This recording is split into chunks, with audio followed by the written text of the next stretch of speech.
আজমপুর।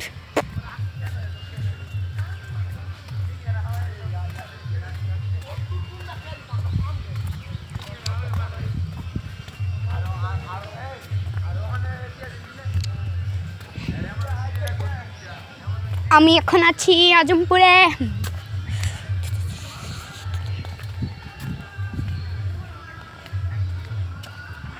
ওই যে দেখছেন আজমপুর স্টেশন।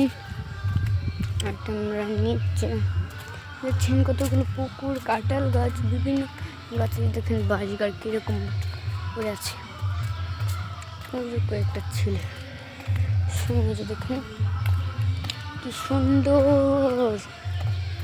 দৃশ্য।